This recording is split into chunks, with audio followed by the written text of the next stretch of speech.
The automatic doors of JFK Terminal 1 opened. Cameron Brooks looked at his twin sister Camille.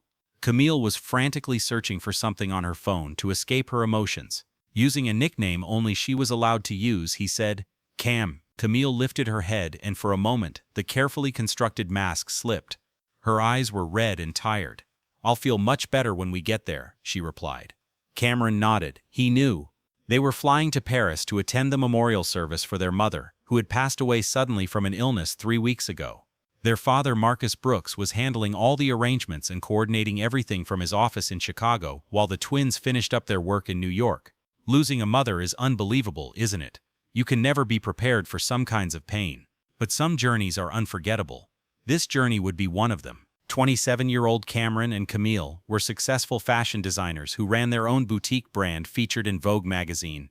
They were talented, determined twins who fiercely protected each other. They had a bond strengthened by the hardships they had endured and shared since childhood. Today they were dressed for comfort, not for the cameras.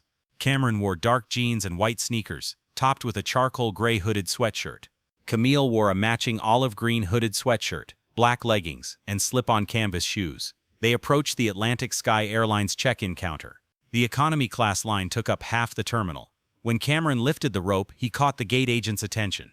A woman in her 40s named Janet gave them a sharp look. Her eyes were fixed on the twins' clothes. Janet impatiently said, "Excuse me," and added, "Premium check-in is only for first class and platinum members. Standard check-in is done at the kiosks." Cameron took out his phone and showed her their digital boarding passes. "We're checking in for flight AS401 to Paris. First class, seats 1A and 1B. Janet's eyebrows shot up, as if she might contaminate it. She took Cameron's phone with 2 fingers and scanned the barcode. The computer beeped, and the expression on her face soured even more. "Brooks, Cameron, and Camille," she said, her tone betraying disbelief.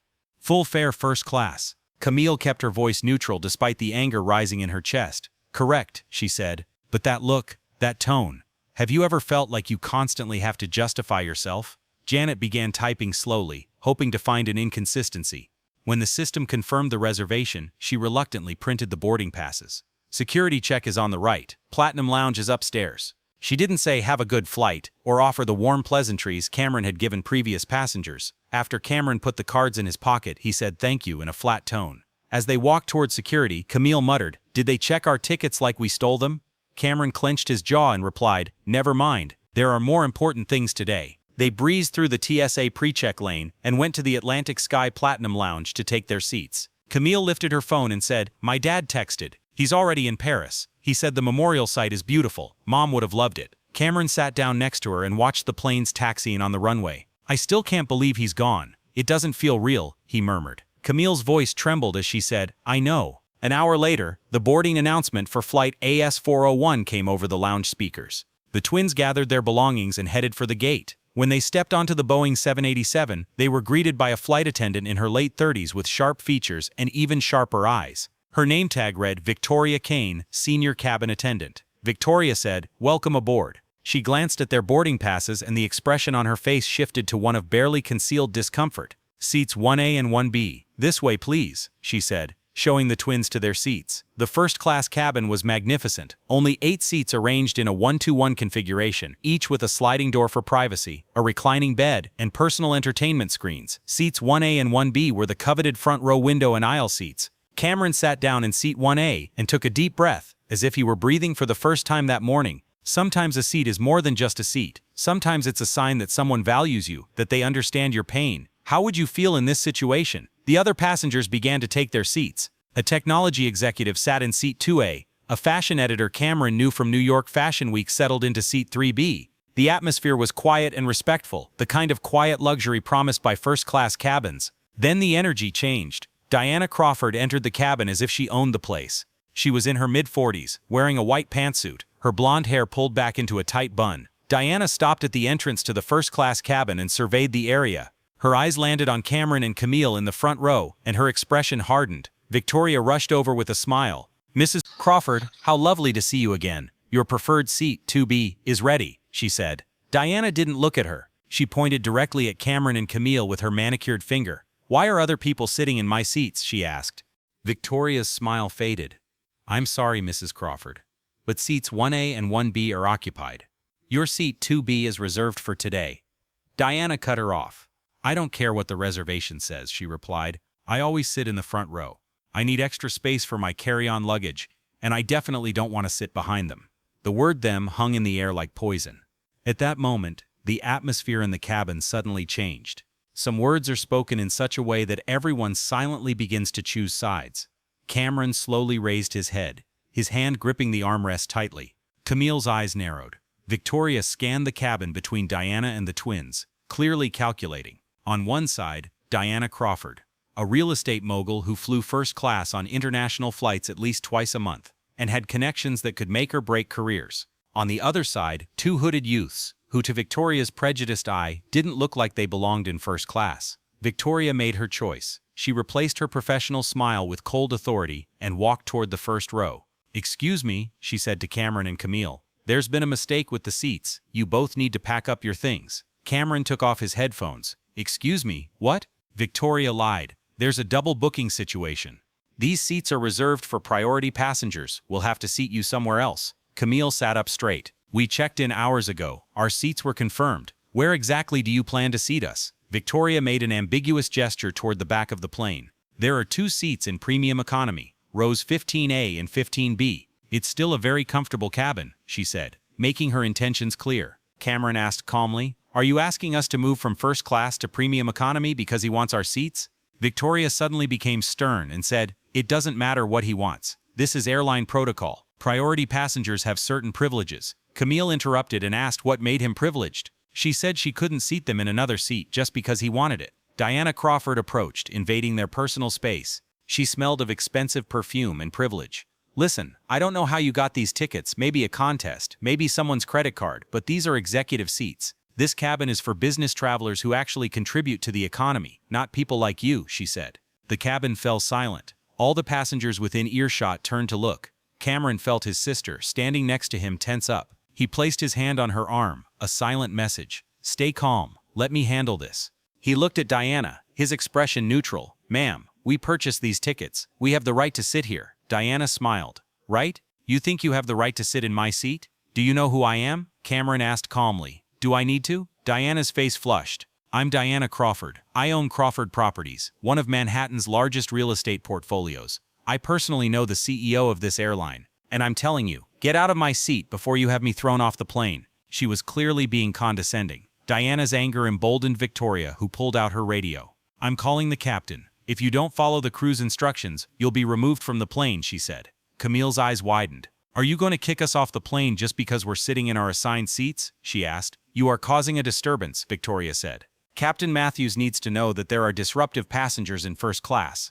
Cameron took a slow breath. He reached into the pocket of his hooded jacket and pulled out his phone. "Before you do that," he said quietly, "I want to make a phone call." Victoria folded her arms. "You have 2 minutes before security boards the plane," she urged them to hurry. Cameron unlocked his phone and dialed a number from his memory. After 2 rings, a familiar voice answered. A deep, calm, and concerned voice. "Cameron, you should be on the plane by now. Is everything okay?" asked the twins' father. "Hi, Dad," said Cameron. "We're on the plane, but there's a problem. Another passenger wants our seats, so the crew is trying to move us." There was a moment of silence. "Give the phone to the purser," said their father. Cameron handed his phone to Victoria. "My dad wants to talk to you." Victoria rolled her eyes. "I don't have time to argue," she said, and refused. "Take the phone," said Cameron. "Trust me." Something in his voice made Victoria hesitate. She took the phone. "This is Victoria Kane, senior flight attendant." "Who is this?" she asked. "This is Marcus Brooks. I'm calling from Atlantic Sky Airlines headquarters in Chicago." "Does that name mean anything to you, Miss Kane?" he replied. Victoria's face paled. "Marcus Brooks, that is," she began, but Marcus cut her off. Marcus continued, "As of 8 this morning, I purchased Atlantic Sky Airlines. I am now the majority shareholder of the company you work for, and you are currently trying to remove my children from the seats I personally purchased for them." Victoria's hand began to tremble. Diana, sensing something was wrong, stepped forward. "What's going on? Who is he?" she asked. Victoria couldn't speak. She just looked at Cameron and Camille. Life can change in a second. One phone call, one name, and suddenly everything is turned upside down. But this was only the beginning. Marcus Brooks' voice broke the stunned silence. "Miss Kane, I want you to put this call on speaker, now." Victoria's hand trembled as she pressed the speaker button. Marcus Brooks' voice filled the first-class cabin, very clear and authoritative. "Miss Kane, are you still there? Good. Now listen very carefully. Cameron and Camille Brooks are seated in seats 1A and 1B because I reserved those seats for them. They are going to Paris to attend their mother's memorial service. My wife passed away 3 weeks ago, and this is an incredibly difficult journey for our family, he said. Whether you were the father or the mother, what would your reaction be if you were in this father's place? Marcus continued, trying to control his voice but barely suppressing his anger. Can you explain to me, Miss Kane, why you asked my children, who have valid tickets, who checked in properly, who did absolutely nothing wrong, to give up their seats and make room for another passenger? Victoria couldn't say a word. I'm waiting, Marcus said. Sir, Ms. Crawford is a frequent flyer. She's a Diamond Elite member and specifically requested, she stammered. Marcus cut her off. I don't care what she requested, he said, his voice dangerously low. My children's seats are assigned. They paid for those seats. Actually, I paid for those seats. And unless there is a legitimate safety concern, they are not moving. Diana finally found her voice. Excuse me, but who do you think you are? I've flown this route 40 times this year. I have status with this airline, she said.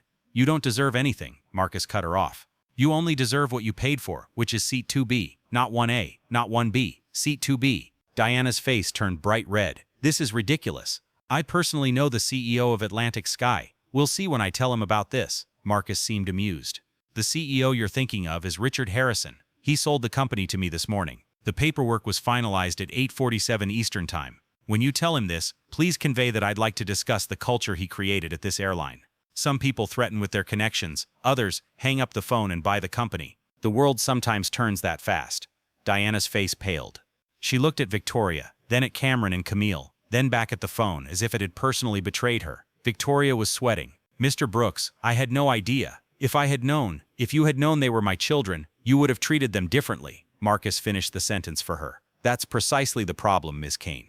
You didn't treat them with basic human dignity because you made assumptions based on their appearance. This isn't a protocol issue. It's a character issue. Marcus continued. Ms. Kane, I want you to stay away from my children. I want you to go back to the kitchen. And I want you to think very carefully about your career choices, because when this plane lands, I will be making some phone calls that will determine whether your career continues. Marcus continued. Ms. Kane, I want you to stay away from my children. I want you to go back to the kitchen, and I want you to think very carefully about your career choices, because when this plane lands, I'm going to make some phone calls that will determine whether your career continues or not. Victoria physically backed away and moved away from the front row. But Marcus wasn't finished yet. Addressing Diana, he said, Miss Crawford, are you still there? Diana swallowed hard. Yes, she replied. I'll make this very simple. You have two options. You can sit in your 2B seat, behave like a civilized human being for the next 7 hours, and we can close this matter. Or you can continue with your demands, in which case you will be removed from the plane, banned from Atlantic Sky Airlines, and I will personally ensure that all partner airlines in the Star Alliance network are informed of your behavior, he said.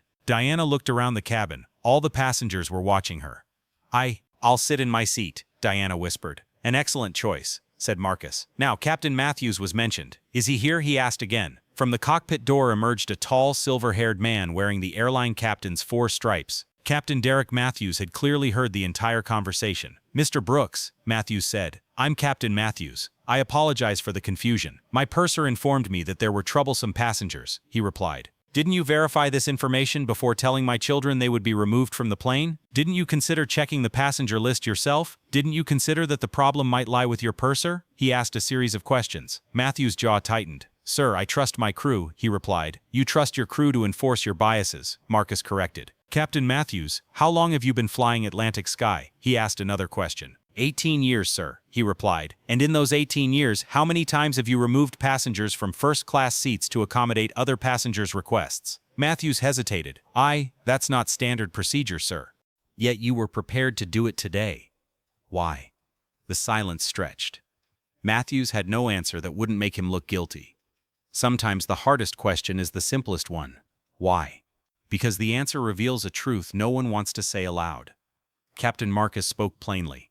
When this plane lands in Paris, you will meet with the station manager. You are suspended from duty until a full investigation into your conduct is complete. Your co-pilot will fly the return flight to New York. Matthew's face fell. Mr. Brooks, I have a family. I have a mortgage. This is my livelihood. He tried to regain control of the situation, but Marcus replied coldly. My children have families too. 3 weeks ago, they lost their mother. They were on their way to say goodbye to her. And you, because of your purser's racist assumption and your own laziness or complicity in not questioning it, were prepared to humiliate them, threaten them, and potentially traumatize them further. Miss Kane, are you listening? Marcus said. Victoria appeared at the edge of the kitchen, looking ill. Yes, sir, she replied. You're fired. When this plane lands, you will be removed from the aircraft by security. Your badge will be confiscated and your access to Atlantic Sky facilities will be revoked. You will receive your official termination papers within 48 hours. Victoria said, Please, Mr. Brooks. I've worked here for 12 years. I have student loans. I made a mistake. Marcus corrected her. You made a choice. You chose to believe that two hooded young black passengers couldn't be in first class. You chose to threaten to remove the children from the plane instead of doing your job properly. These weren't mistakes, Miss Kane. These were choices that revealed who you are. Mistakes are random. Choices are a mirror of our character, and some mirrors show the truth mercilessly. The cabin had turned into a theater. Standing tensely next to the galley, young flight attendant Sophie looked horrified. She had witnessed the entire argument, but hadn't intervened because she feared Victoria's authority. Marcus seemed to sense her presence. Is there another flight attendant? He asked. Sophie stepped forward hesitantly. Yes, sir. I'm Sophie Chen. I'm a junior cabin attendant, she replied. Sophie, did you witness this incident? Marcus asked again. Sophie looked at Victoria, then at Cameron and Camille. She took a deep breath. Yes, sir. I saw everything.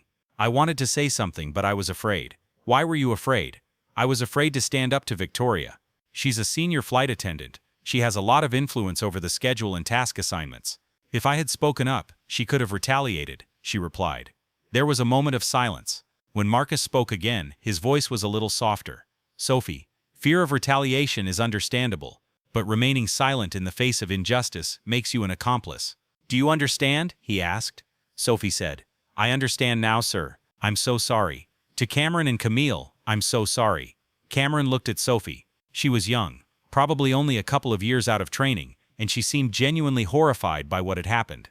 Cameron said gently, Sophie, thank you for being honest. Marcus's voice came over the phone again. Sophie Chen, you are reinstated. You will complete this flight as a senior flight attendant. When you return to New York, you will report to the training department for additional leadership development. Consider this a trial promotion. Sophie's eyes widened. Sir, thank you. I won't let you down, she replied. Don't let me down. Now I want you to make sure my children have everything they need for this flight. They can have anything they want within reason. Understood? He concluded. Marcus's voice softened as he addressed his children. I'm so sorry you had to go through this. This trip shouldn't have started this way, he said. Camille finally spoke up. It's okay, Dad. You handled it, Marcus replied. I shouldn't have had to handle it. You should have boarded the plane, taken your seats and flown smoothly to Paris. That this didn't happen is a systemic failure that I will correct, he said. Cameron felt the weight of the moment. His father had turned the entire flight crew's lives upside down with a single phone call. It was a striking display of power, but also a demonstration of principle. Dad, said Cameron, we're fine. Really, we just want to go to Paris. You will go, Marcus promised. And when you get there, take all the time you need. The memorial service is tomorrow at 3 p.m. at Père Lachaise Cemetery. We'll meet there. I love you both. The twins said, We love you too, Dad, and the phone went dead. Cameron handed the phone back to Sophie, who took it with trembling hands. The cabin fell silent as the passengers processed what they had just witnessed. Victoria Kane stood frozen in the galley, tears streaming down her face. Diana Crawford sat in seat 2B, staring at her hands. Sophie approached Cameron and Camille carefully. Can I get you anything? Water? Juice? Something to eat? She asked. Just water, please, said Camille. As Sophie hurried to fulfill the request, the technology manager in 2A stood up and walked to the front row. He extended his hand to Cameron. I'm David Park, he said. I just want to say, what happened to you is absolutely unacceptable. I'm glad your father is looking into this. Cameron shook his hand. Thank you, David. I recorded everything, David said quietly. If you ever need it for documentation or legal purposes, I'll send it to you. Thank you very much. The fashion editor from 3B joined them. She was a woman in her 50s with silver hair and kind eyes. I'm Elena Rodriguez from Vogue Paris. I'm so sorry about what happened to you. Despite everything, I've been following your work. Your spring collection was extraordinary. Camille smiled slightly. Thank you. That means a lot to me. The passengers stepped forward one by one. Not all of them. Diana Crawford froze in her seat, and a few others avoided eye contact, uncomfortable with the confrontation they had witnessed. but enough passengers showed support that Cameron and Camille felt seen and validated. 20 minutes later, a new captain boarded the plane, Captain Lisa Torres, a woman in her 40s.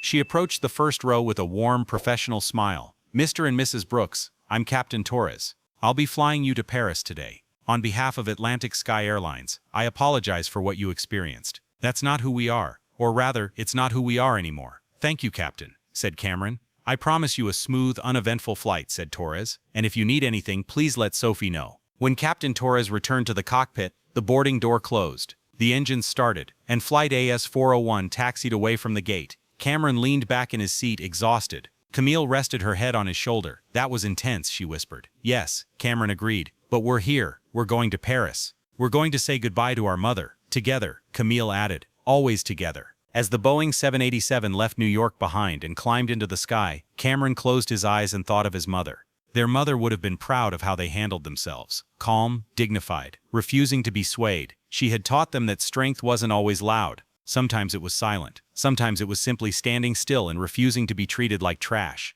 And today, that silent strength had changed everything. At 37,000 feet, the Boeing 787 sliced through the atmosphere with almost no turbulence. The cabin lights were dimmed to a soft amber glow, and most of the first-class passengers had reclined their seats, preparing for the 7-hour transatlantic flight. Cameron had opened his laptop and was reviewing the designs for the upcoming fall collection, but his mind kept wandering elsewhere. Camille had fallen asleep beside him, breathing deeply and regularly, finally finding the peace she so desperately needed. Sophie approached quietly, carrying a tray filled with fresh water and warm towels. She had been extremely attentive throughout the flight, almost excessively so, as if trying to personally compensate for Victoria's behavior. "Mr. Brooks," she whispered, "would you like me to bring you anything? We have a variety of food options, or if you prefer something specific, I can check with the kitchen." Cameron closed his laptop. "Thanks, I'm fine. And Sophie, you can call me Cameron. Formalities bother me." Sophie smiled, relaxed. "Cameron then,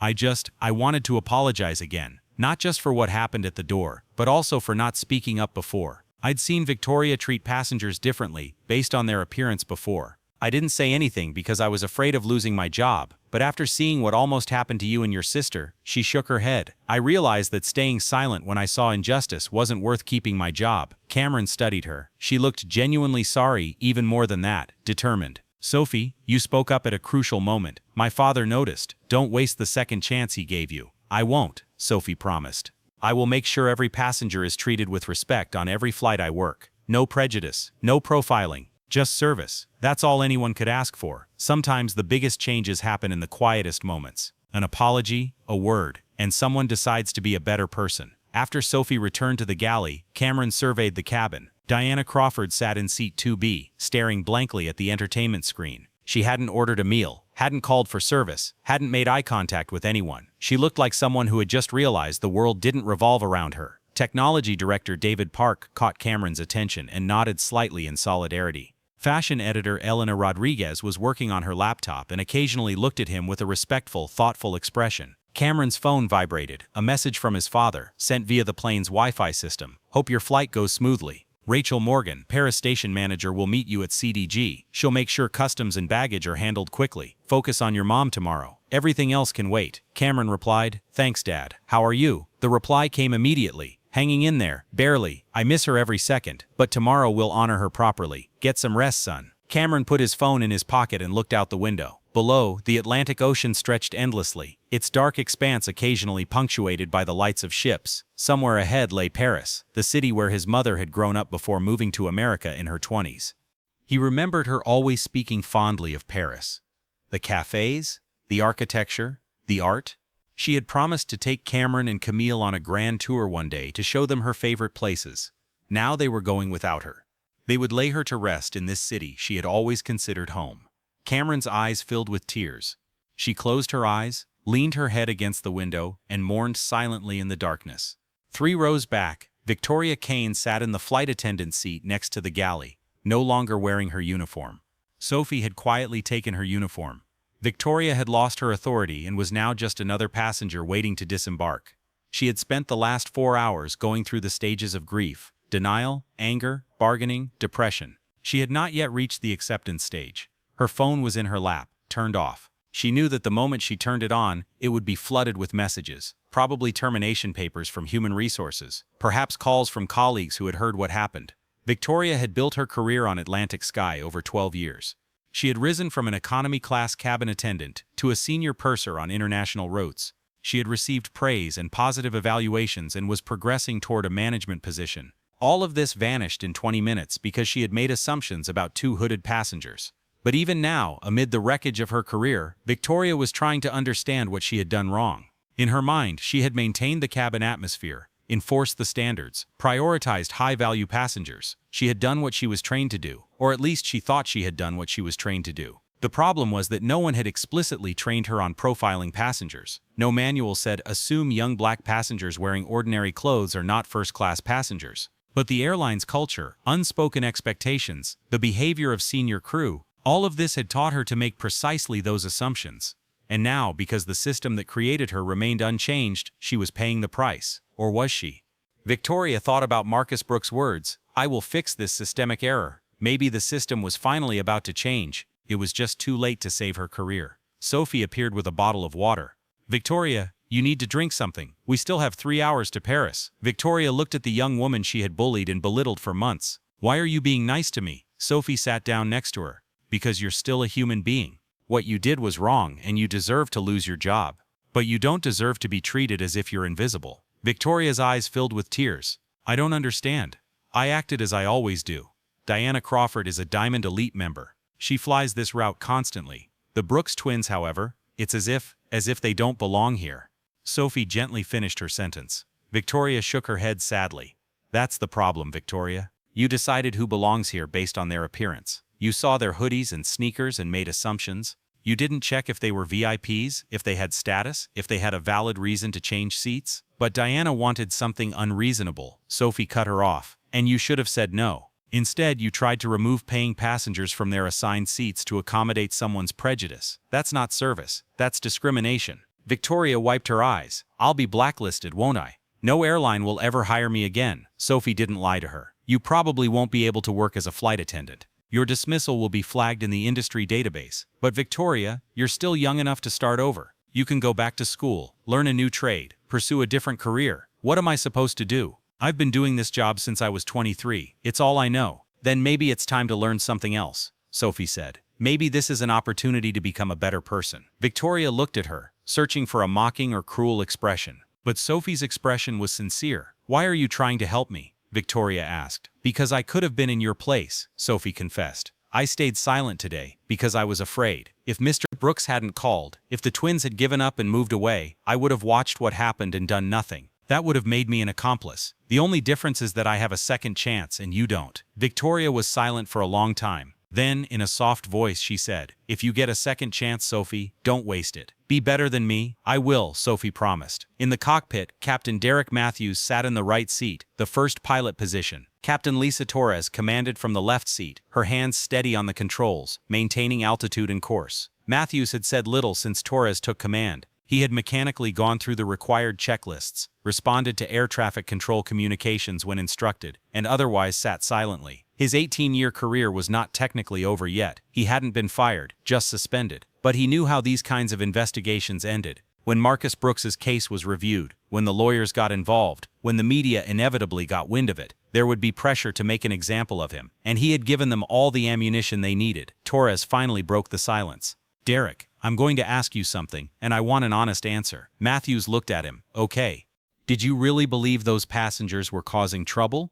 Or did you just believe Victoria because it was easier? Matthews looked at the instrument panel. An honest answer would condemn him. I believed her. Why? Because Victoria has been doing this job for years. She knows the regular passengers. She knows who the VIPs are. When she said there was a problem, I thought she was right. You assumed, Torres repeated. You didn't verify. You didn't investigate. You just took her word for it and prepared to remove 2 paying passengers from the plane. Yes. What if Cameron Brooks's father's phone number hadn't been there? What if he was just an ordinary passenger with no connections? Matthews knew the answer. We would have removed them from the plane. Exactly, Torres said. And Derek, that's why you're sitting in the right seat right now. Because you were ready to abuse your authority based on someone else's prejudice, without exercising due diligence.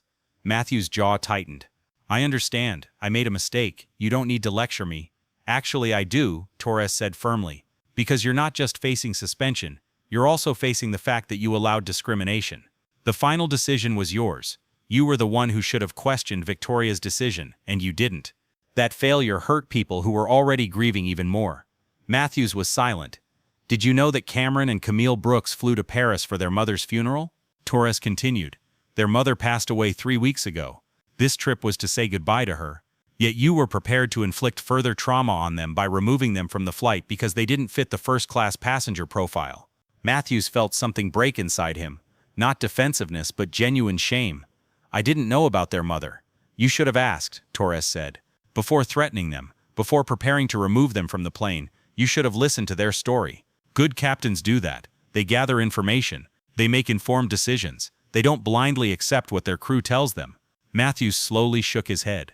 You're right. I should have done better. Yes, you should have. Torres adjusted the autopilot settings.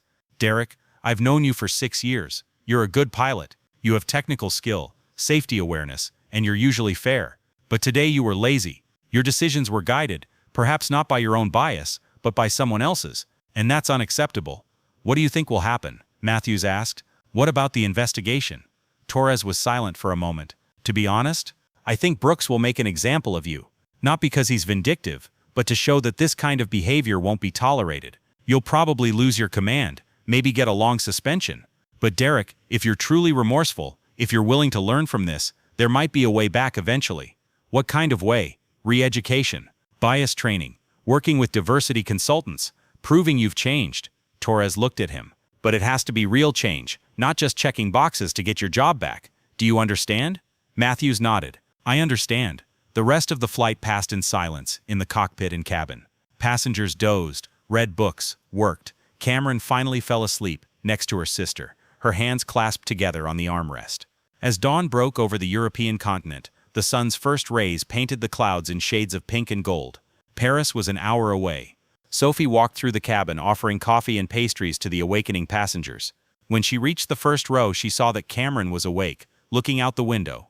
Good morning, Sophie said softly. Would you like some coffee? Please, said Cameron. Black, no sugar. As Sophie poured the coffee, Cameron spoke quietly. Sophie, can I ask you something? Of course. Do you think Victoria will really change? Or will she just be angry because she got caught? Sophie thought about the question. To be honest, I don't know. Some people use consequences as motivation to do better. Others just suffer. I hope Victoria chooses the first path, but I can't control that. The only thing I can control is my own behavior. Cameron nodded. That's very wise. I learned that by watching you and your brother, Sophie said. You could have yelled, caused a scene, demanded immediate action, but you stayed calm. You kept your cool without being aggressive. That takes real strength. We learned that from our mother, said Cameron, his voice slightly trembling. She always said that behaving with dignity under pressure is the strongest form of resistance. Sophie smiled. She was a wonderful woman. She was, said Cameron, his eyes distant. She really was. As the plane landed at Charles de Gaulle Airport, Cameron gently woke Camille. Camille blinked in surprise, then remembered where they were. We're almost there, Cameron said. Camille gazed out the window at the French countryside spread below, mosaic-like fields, small villages, the Seine River glistening in the distance. My mother's city, she whispered. My mother's home, Cameron corrected. The plane landed smoothly. As it pulled up to the gate, Captain Torres's voice came over the intercom. Ladies and gentlemen, welcome to Paris. The local time is 10:15. On behalf of the entire crew, thank you for flying Atlantic Sky Airlines. But before the seatbelt sign turned off, Torres added something unusual. I would like to personally apologize to our passengers in seats 1A and 1B. You deserved better treatment, and on behalf of Atlantic Sky, I am committed to ensuring every passenger receives the respect and dignity they deserve. Have a good trip. The cabin fell silent for a moment. Then David Park began to clap. Elena Rodriguez joined him. Slowly, more passengers clapped. Not for the flight itself, but for the acknowledgement, the responsibility, and the promise of change. Cameron and Camille sat motionless, allowing the moment to wash over them. They had begun this journey expecting hostility. They saw hostility, but they also saw justice, support, and the beginning of real change. As they prepared to disembark, Sophie came over to them one last time. Cameron, Camille, I know this has been a difficult journey for you, but I want you to know that what happened today matters. Not just for you, but for everyone who comes after you. Your father is going to change this airline, and you were the catalyst. Camille squeezed Sophie's hand. Thank you for saying that, and thank you for finding your voice. Thank you for giving me a reason to use it, Sophie replied. The door opened, and passengers began to disembark. Diana Crawford, head bowed, avoiding eye contact with everyone, moved quickly, and was one of the first to exit the plane. Victoria Kane was escorted off the plane by 2 airport security officers, her face pale but calm. She paused for a moment as she passed the first row. I'm sorry, she said quietly, looking into Cameron's eyes. For whatever it's worth, I'm sorry. Cameron nodded. I hope you mean it. I do, said Victoria. Then, escorted toward an uncertain future, she left. Cameron and Camille gathered their belongings and disembarked, setting foot on Parisian soil for the first time since their mother's death. Waiting at the door was Rachel Morgan, the station manager for Atlantic Sky, a woman in her 50s with kind eyes and a warm smile. Cameron and Camille Brooks? She asked. That's us, Cameron confirmed. Your father asked me to meet you. A car is ready to take you to your hotel. Your luggage will be delivered directly to your room. She paused. On behalf of Atlantic Sky Airlines, I apologize for what happened on the plane. It was unacceptable and will never happen again. Camille responded with a weary smile. Thank you, Rachel. As they passed through the terminal, Cameron's phone rang. A message had come from Marcus. I hear you landed safely. The memorial service is tomorrow at 3 p.m. Rest today. Mourn today. After you say goodbye to your mother, we'll take care of everything else. I love you both. Cameron showed the message to Camille. Camille rested her head on Cameron's shoulder as they walked. We did it, she whispered. We did it. Together, said Cameron. Always together. They stepped into the morning of Paris, the city their mother loved, ready to honor her memory and turn a new page in their lives. 3 months after the incident, on flight AOS 401, Victoria Kane sat in a windowless conference room in New York's Queensboro, attending her 6th mandatory meeting since being fired. The room, with its beige walls, fluorescent lights, and cheap laminate table, was typical of a corporate office. Across from her sat Janet Mills, a hiring specialist, scrutinizing Victoria's resume with a skeptical expression Victoria knew well. So Janet said, tapping her pen on the paper, you worked at Atlantic Sky Airlines for 12 years, senior flight attendant, international routes, impressive experience. Victoria nodded, keeping her expression neutral. Yes, I worked primarily on transatlantic flights, from New York to Paris, London and Frankfurt. So the reason you left? Janet left the question hanging. This was the moment Victoria had feared, the moment she would have to explain the gap in her employment, the reason she was let go. In previous interviews, she had tried lying, saying she left for personal reasons, or to pursue other opportunities. But background checks always revealed the truth. I was fired, Victoria said quietly. There's a reason. Janet raised her eyebrows. There's a reason. Can you explain? Victoria took a breath. She had worked through this conversation with her therapist, Dr. Sharon Hayes, the woman she had been seeing twice a week since returning from Paris. I made a serious judgment error. Based on their appearance, I tried to remove 2 passengers from their assigned seats. It turned out these passengers were the children of the airline's new owner. I was fired immediately. Janet put down her pen. I see. So what did you learn from this experience? It was a standard question. Victoria had heard it in every interview. Most hiring managers asked it to gauge whether she would take responsibility or make excuses. I learned, Victoria said carefully, that I had internalized biases I wasn't even aware of. I assumed who deserved the premium cabin based on their clothes and appearance. I prioritized the demands of frequent flyers over the basic principle of fairness. And when questioned, I became defensive instead of reevaluating my actions. Janet studied her. That's a thoughtful answer. But I have to be honest with you, Victoria. Your firing was widely publicized. The video went viral. You're recognizable, and reputation matters in the hospitality industry. I don't think I can hire you. Victoria nodded. She had expected this.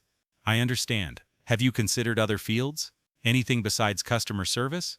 I've applied for over 40 positions in the last 3 months, Victoria said. Retail, hospitality, administrative work. No one will hire me. The moment they look at my history and see the articles, the videos, her voice trailed off. Janet's expression softened a little. I'm sorry. I know it's hard. But Victoria, you've become a symbol of airline discrimination. That's not something people will easily forget. After the meeting, Victoria dragged her bag full of rejection letters to the subway station. She had spent her savings on rent and basic expenses. Her unemployment benefits had run out. She was 2 months behind on her student loan payments. The career she had built over 12 years was gone. Worse, the skills she had developed, customer service, crisis management, cultural awareness, were tarnished by her public failure. The phone rang. A message from her therapist. "Remember we talked about responsibility and shame? You made mistakes. You're working to change. That's what matters. See you Thursday." Victoria appreciated Dr. Hayes' support, but it wasn't paying the bills. It wasn't deleting the viral videos. She wasn't rebuilding her reputation. She boarded the subway and joined the anonymous crowd of New Yorkers rushing through their days. For the first time in her adult life, Victoria understood what it felt like to be invisible, not respected, not feared, just ignored. It was a harsh lesson in humility. On the other side of the Atlantic, in a small office in Paris, Diana Crawford sat across from her lawyer, reviewing the latest financial statements for Crawford Properties. The numbers were disastrous. In the 3 months since the crash of Flight AS401, Diana had lost 6 major clients, including 2 luxury hotel chains and a high-end residential development project. The media had recognized her from the viral video, and the public had been ruthless. Her lawyer, a stern man named Philippe Moreau, placed the documents on the table. "Diana, I need to be blunt. The company is bankrupt. The assets don't cover the debts. Bankruptcy is the only viable option." Diana stared at the documents, unable to process what she had heard. "There must be another way. I can sell the house in Hampton. Liquidate it." "You already sold the house in Hampton," Philippe reminded her gently, "and your apartment in Manhattan, and your art collection. The proceeds barely covered the legal fees for the Atlantic Sky case." Diana closed her eyes. The lawsuit. Marcus Brooks had sued her personally for harassment, breach of service, and violation of passenger conduct rules. The settlement had cost her $2 million. She'd had to sell nearly everything she owned to find the money. "What about the business?" Diana asked helplessly. "Crawford Properties still has active contracts. They're being canceled," Philippe said. "The remaining clients are enforcing their ethics clauses. They don't want to be associated with someone synonymous with discrimination and privilege." Diana felt the walls around her crumbling. "I built that company from scratch, 20 years of work." "I know," Philippe said, without being rude. "But in real estate, reputation is money, and right now your reputation is worthless." After the meeting, Diana returned to her small rental apartment in the 11th arrondissement. It was a far cry from her old penthouse overlooking the Seine. The apartment was cramped, sparsely furnished, and filled with boxes of belongings she hadn't unpacked yet. She had moved to Paris hoping to escape the relentless recognition, whispers, and viral videos that followed her everywhere in New York. But Paris hadn't been the fresh start she'd hoped for. Her name was still known here, her face recognized from international news. Diana sat down on her second-hand sofa and took out her laptop. She opened the folder titled Job Applications and reviewed the rejected applications. 37 companies. 37 polite but definitive "we've decided to proceed with other candidates" responses. She was blacklisted in her industry. Without Crawford Properties and her reputation, she no longer knew who she was. Her phone rang. Unknown number. She almost didn't answer, but desperation made her pick up. "Diana Crawford? Yes. This is Margot Chen from the Diversity and Inclusion Institute in Brussels. I wanted to reach out about a potential opportunity." Diana sat up straighter. "An opportunity? Yes. We're developing a training program about unconscious bias and discrimination in the workplace. We're looking for someone who can speak openly about the consequences of biased behavior, someone who has experienced those consequences and is willing to share their story as a cautionary tale." Diana's stomach churned. "You want me to talk about what happened on the plane?" "Exactly," Margot said. "We believe real change comes from hearing first-hand accounts. You could help prevent other business leaders from making similar mistakes." Diana wanted to hang up. Standing in front of people and admitting her failures, reliving the humiliation, it was almost unbearable.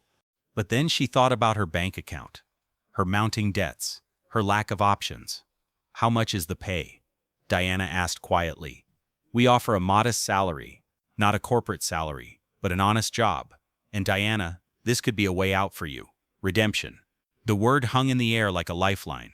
"I'll think about it," Diana said. After the phone call ended, Diana sat in the silence of her small apartment, staring at the wall. Was she ready to publicly admit her mistakes? Was she ready to become a teaching tool, an example of what not to do? She didn't know, but her options were running out. Meanwhile, in New York, Captain Derek Matthews was attending a mandatory refresher training at the Atlantic Sky Pilot Training Center in Newark. As a direct result of Marcus Brooks's overhaul of the company culture, he was one of 15 pilots participating in the new Bias and Decision-Making course. Instructor Patricia Okafor, a former FAA inspector, stood at the front of the class holding a tablet. "This is the cockpit voice recording from Flight AS401. You will hear Captain Matthews, who is sitting here with us right now, making a series of decisions based on incomplete information. Then we will discuss what he should have done differently. Matthews felt all eyes in the room turn to him. He had been suspended without pay for 3 months while the investigation was ongoing, surviving on his savings. This retraining was the final step before Marcus Brooks decided whether to reinstate him or permanently terminate him.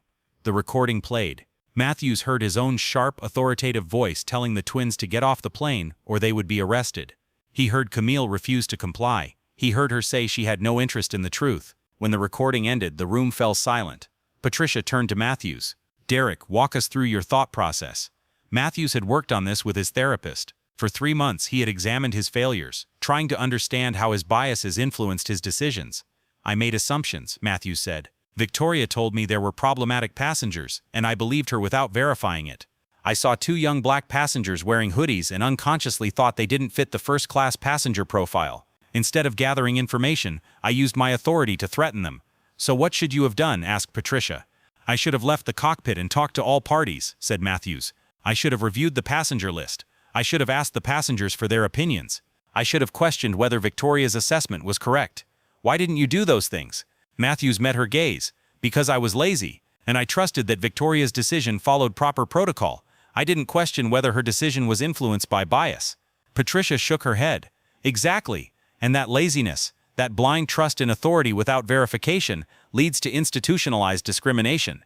You weren't actively racist, Derek, but you were passively complicit.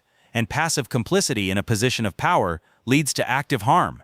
Matthews felt the weight of these words. For months, he had been telling himself he wasn't the bad guy, that Victoria was the one profiling the twins, that he was just following his team's lead. But that was precisely the problem.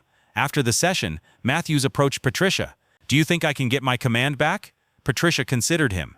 "That depends on Mr. Brooks." "But Derek, I'll tell you what I tell everyone in this class. Getting your job back isn't the goal. The goal is to become a better person. If you focus on the second thing, the first thing comes naturally. But if you only think about your job, you'll never truly change." Matthews nodded slowly. "I understand." "Really?" Patricia asked defiantly. "Because I've seen many pilots go through this training. Some really change. Others just meet the requirements to get back in the cockpit. Which one will you be?" Matthews thought of Cameron and Camille Brooks, who were going to their mother's funeral and were told they didn't belong there. He thought about the power he used carelessly, the lives he wanted to ruin without thinking. "I'll be someone who questions my assumptions," Matthews finally said. "Someone who gathers information before making decisions. Someone who uses his authority to protect people, not to threaten them." Patricia smiled slightly. "Then you really can do this, Derek. But it will take more than words. You will need to act consistently every day for the rest of your career." "I know," said Matthews, "and I'm ready for it." It was not yet clear if he was truly ready, but for the first time in 3 months, Matthews felt something other than shame. He felt that redemption was possible. In Paris, Cameron and Camille Brooks were meeting with Simone Laurent, the newly appointed Vice President of Passenger Experience, at the Atlantic Sky Airlines European headquarters office. "Your father asked me to show you the changes we've implemented," Simone said, opening a presentation on the screen. "Since the incident in June, we've completely overhauled our training protocols." The slides showed the new curriculum, mandatory bias training for all customer-facing personnel, revised policies regarding passenger accommodation requests, a new complaint system that bypasses crew authority, and most importantly, the Brooks Protocol, a policy stating that any crew member attempting to remove a passenger from their assigned seat must first consult with station management and document specific security or regulatory reasons. "We've also implemented mystery passenger audits," Simone continued. "Professional evaluators fly incognito to assess how crew members handle different passengers.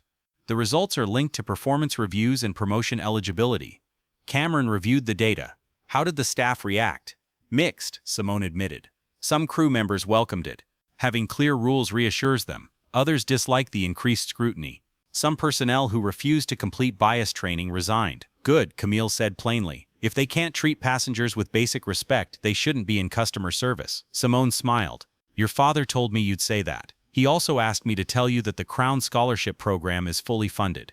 Every year we award 50 full scholarships to underrepresented students who want to pursue a career in aviation: pilot, air traffic controller, aircraft mechanic, cabin crew." Cameron felt a wave of emotion in his chest. The scholarship program was his idea, a way to honor his mother's memory by creating opportunities for people like themselves. "When does it start?" Cameron asked. Applications open next month. We've already received over 2,000 applications. After the meeting, the twins went for a walk along the banks of the Seine and watched the sunset paint Notre Dame in shades of gold and amber. It was the same walk their mother had taken in Paris before meeting their father and moving to America. "Do you think he would be proud?" Camille asked, stopping to lean against the railing. "Of us," Cameron thought. "Yes, I think he would be proud that we didn't give up. He would be proud that instead of just getting angry about what happened, we used it to create change." Camille nodded. "I still can't believe my dad bought an entire airline." Cameron laughed. "But that's just like my dad. Most people would have sued. He bought the company and fixed it from the inside." "Do you think Victoria and Matthews will really change?" Camille asked. "Or are they just paying penance to save their careers?" Cameron watched a boat full of tourists pass by. "I don't know. I hope they do. I hope they really learn from this. But whether they change or not isn't our responsibility.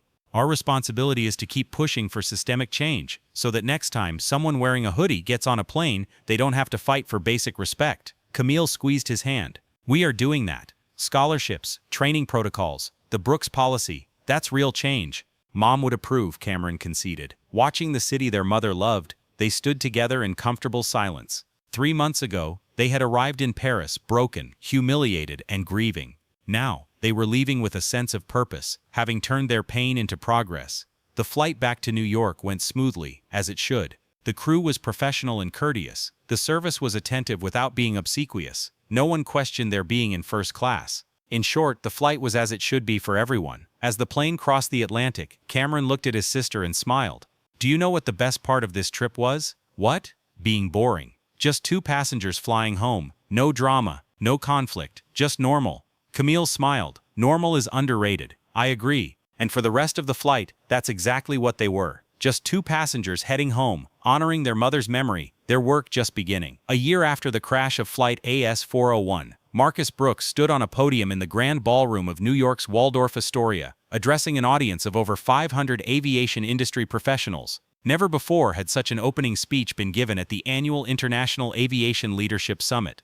Behind him, on a giant screen, graphs showed the extraordinary improvements in customer satisfaction scores, employee retention rates, and diversity metrics, alongside the Atlantic Sky Airlines logo. "A year ago," Marcus began, his voice carrying the authority gained from both success and hardship, "I bought Atlantic Sky Airlines. Not because I wanted to enter the aviation industry, but because my children were humiliated on one of this airline's flights while traveling to their mother's funeral." The audience was quiet and attentive. Most had heard this story. It was impossible not to in industry circles, but hearing it directly from Marcus Brooks carried a different weight. "I could have sued," Marcus continued. "I could have moved my business elsewhere and forgotten about it. But I realized the problem wasn't just one airline or one flight crew. It was a systemic culture that had been allowed to spread throughout the entire industry." Moving to the next slide, he showed before and after statistics. Last year, Atlantic Sky reduced discrimination complaints by 76%, employee satisfaction increased by 43%, and most importantly, our Net Promoter Score, which measures whether our customers would recommend us to others, increased by 38 points. Applause rose in the room. "But I didn't come here to brag about our success," Marcus said, raising his hand to quiet the room. "I came here to challenge all the airlines represented in this room to do what we did. Because the truth is, what happened to my children happens every day to passengers who don't have my resources, my connections, or the power to buy the company and fix it from the inside." He paused for a moment and waited for his words to sink in. True equality in aviation means every passenger receives the same standard of service regardless of race, age, appearance, or socioeconomic status. It means the cabin crew doesn't make assumptions based on uniform or skin color. It means captains verify information before threatening passengers. And when mistakes happen, it means real consequences and meaningful changes. Marcus moved to a new slide showing the Brooks Protocol. This protocol is currently adopted by 6 major airlines. The Brooks Protocol is simple, he explained. Before removing any passenger from their seat for non-safety reasons, the cabin crew must consult with ground management and document the specific policy violation. This prevents arbitrary decisions based on bias or pressure from other passengers. He looked directly at the airline CEOs sitting in the front rows. "I offer this protocol to any airline that wants to implement it. Free of charge, no licensing fees. Because this isn't about profit, it's about doing the right thing." This time, the applause lasted longer. "I'd also like to introduce the 2 people who made this transformation personal for me," Marcus said, pointing to the side of the stage. "My children, Cameron and Camille Brooks. The twins stepped onto the stage, both dressed professionally. Cameron in a custom-tailored navy suit, Camille in an elegant charcoal gray dress. They didn't look like the hooded passengers on flight AS-401, but they were the same people. That was the point. Cameron took the microphone. A year ago, my brother and I boarded a plane to attend our mother's memorial service. We were grieving, tired, and dressed casually. A flight attendant looked at us and decided we didn't belong in first class. She wanted to remove us from the plane. The captain threatened to arrest us, and a wealthy passenger said we didn't fit his idea of who deserved premium service. She paused, her voice steady but emotional. It wasn't our own power that saved us. We had no power at that moment. It was our Father's power that saved us. But that's the problem. Justice shouldn't depend on who your parents are or how much money you have. It should be guaranteed for everyone. Camille stepped forward. That's why we established the Crown Scholarship Fund. Last year, we awarded 50 full scholarships to students from underrepresented groups who aspire to careers in aviation. We provide financial support to pilots, mechanics, air traffic controllers, and cabin crew. Because the best way to change a sector's culture is to change the people working in that sector. The ballroom erupted in applause. Marcus gathered his children in his arms, and for a moment the three of them stood together, a family whose grief had made them pioneers of change. After the speech, Marcus, Cameron, and Camille met with reporters in the press room. A reporter from Aviation Week raised his hand. Mr. Brooks, some critics say you treated your former employees too harshly. Victoria Kane and Captain Matthews lost their livelihoods because of a single incident. Do you regret the severity of the punishment you gave them? Marcus thought carefully about the question. Victoria Kane and Derek Matthews didn't lose their jobs because of a single incident. They lost their jobs because of the patterns of behavior that the incident revealed. Victoria had a history of treating passengers differently based on their appearance. Matthews had a history of approving crew decisions without verification. The incident with my children was the most visible example of deeper problems. He leaned forward. That said, I don't believe in punishment without the possibility of redemption. Both Victoria and Derek are participating in restorative justice programs. Victoria is currently training company employees on implicit bias. Derek has completed an intensive retraining program and has resumed flying, not yet as captain, but as first officer, regaining trust through consistent behavior. So they're both working? Asked another reporter. Victoria is working as an independent consultant, Marcus explained. She no longer works for Atlantic Sky, and probably never will again. But she has found a way to use her failure to prevent others from making similar mistakes. Derek still works for Atlantic Sky, but under strict supervision. If he shows real change over time, he could regain his captaincy, but that will take years, not months. Cameron said, "We're not interested in destroying people. We're interested in accountability and growth. If someone truly learns from their mistakes and changes their behavior, they deserve a second chance. But that second chance must be earned through actions, not just words," he said. That evening, Marcus hosted a special dinner for the scholarship recipients at his penthouse apartment in Manhattan. The recipients were 50 young people from across the country who represented the future of aviation. Among them was Jasmine Rodriguez, a 19-year-old from the Bronx who was training to become a commercial pilot. She stood up and raised her glass. "Mr. Brooks, Cameron, Camille, I want to thank you for this opportunity. I am the first in my family to attend college. My family are immigrants. I grew up thinking that a career in aviation was for the wealthy, the well-connected, people like me. But this scholarship changed everything. You didn't just give me money for flight school. You gave me permission to dream bigger." She raised her glass. "To the Brooks family, for turning pain into purpose, and proving that one family's courage can change an entire industry." The room echoed with applause and cheers. Marcus felt a wave of emotion in his chest, the same emotion he felt a year ago when he first heard his children's frightened and humiliated voices during that phone call on the plane. That moment was the worst moment of his life, but it was also a catalyst, a spark that ignited change far beyond anything he could have imagined. After dinner, Cameron and Camille stood on the rooftop balcony watching the glittering Manhattan skyline. Their father joined them and brought 3 glasses of sparkling apple cider. "To Mom," Marcus said, raising his glass. "She would have been proud of you both." "To Mom," the twins echoed. They drank in comfortable silence, each lost in memories of the extraordinary woman who had shaped their lives. "Dad," Camille finally said, "can I ask you something? Anything you want. Do you think we really changed anything? Or did we just make one airline a little better while the rest of the industry stayed the same?" Marcus smiled. 6 more airlines have adopted the Brooks Protocol. 15 companies have implemented similar bias training programs. The Crown Scholarship model is being used by 2 other aviation companies. And most importantly, we changed the conversation. Airlines can no longer claim there is no discrimination. They can't sweep this issue under the rug, because they now know passengers have power. The power to speak up, document, and hold them accountable. "But there's still a lot of work to be done," said Cameron. There always will be, Marcus agreed. Changing culture isn't a one-time event, it's an ongoing process. But that's okay, because we've committed ourselves to a long-term effort. We're not chasing quick fixes or easy wins. We're building a systematic change that will outlive all of us.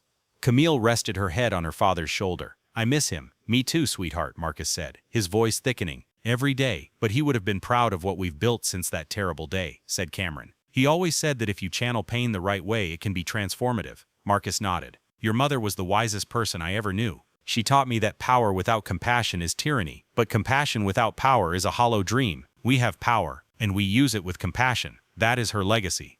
The three stood together on the balcony, a family bound by love, loss, and purpose. On the other side of the country, in a small apartment in Portland, Oregon, Victoria Kane sat at her kitchen table, preparing for the workshop she would lead the next morning. The session's title was, From Prejudice to Responsibility, My Journey of Failure and Redemption. Over the past 6 months, she had presented this workshop 17 times to corporate teams, hospitality workers, and aviation professionals. Each time she told the same story, her story, without embellishment or excuses. He recounted the moment he looked at Cameron and Camille Brooks and decided they didn't belong here. He spoke of his assumptions, his arrogance, his complete lack of self-awareness, and he described the devastating consequences, not just for his career, but for the passengers he had harmed. It was a modest job. It paid very little of what he earned at Atlantic Sky, but it was an honest job.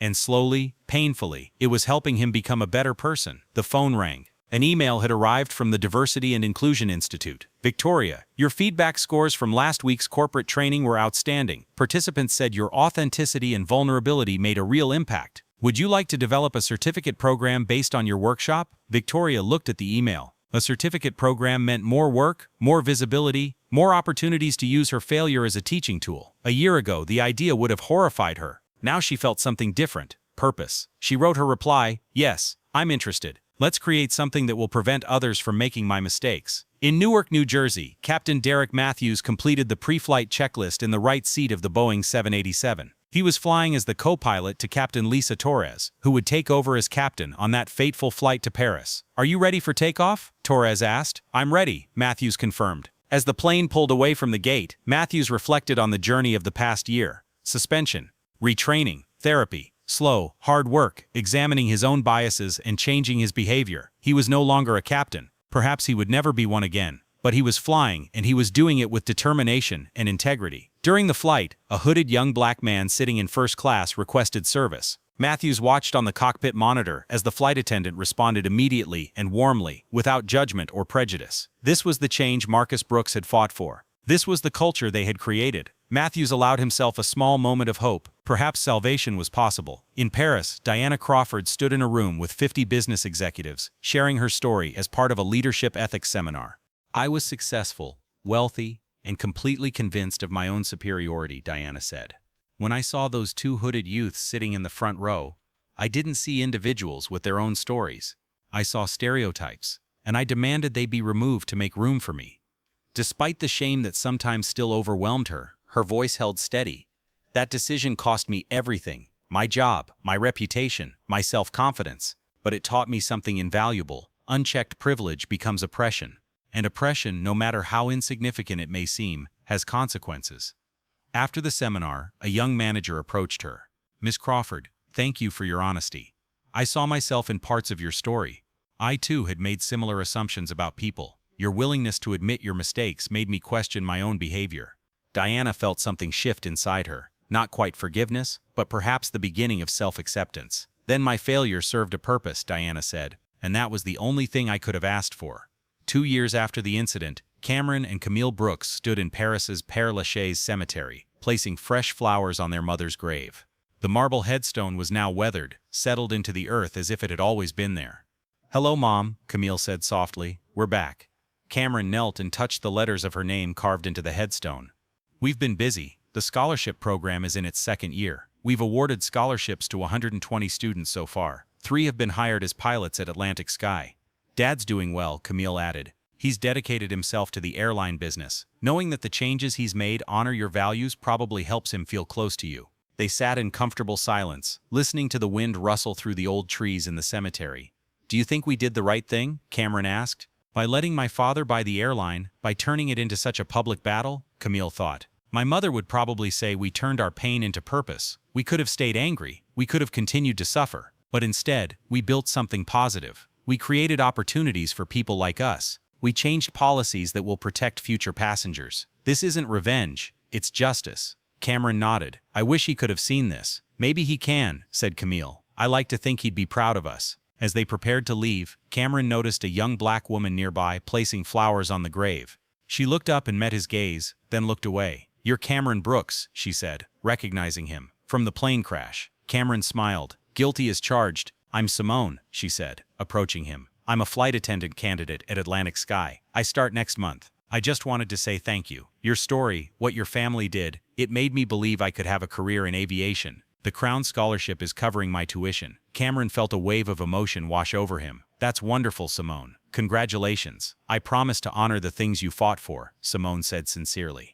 I'll treat every passenger with respect. I'll speak up when I see prejudice. I'll be the kind of flight attendant this industry needs. That's all we could ask for, Camille said with a smile. As Simone walked away, Cameron turned one last time to his mother's grave. We're building the world you wanted, Mom, he whispered. With every flight, we get one step closer. 3 years later, Marcus Brooks stood in the Atlantic Sky boardroom and announced his retirement as CEO. I bought this airline to solve a problem, Marcus told the assembled executives. That problem is solved. The culture has changed, policies are in place. A new generation of aviation professionals is being trained on the foundation of equality and inclusivity. My work here is done. He looked at the new CEO. She was a black woman named Dr. Jennifer Cole, with 30 years of aviation experience and a doctorate in organizational psychology. Dr. Cole will take Atlantic Sky into a new era, Marcus said. Under her leadership, this airline will continue to lead the industry in fairness, innovation, and service. I have complete confidence in her vision.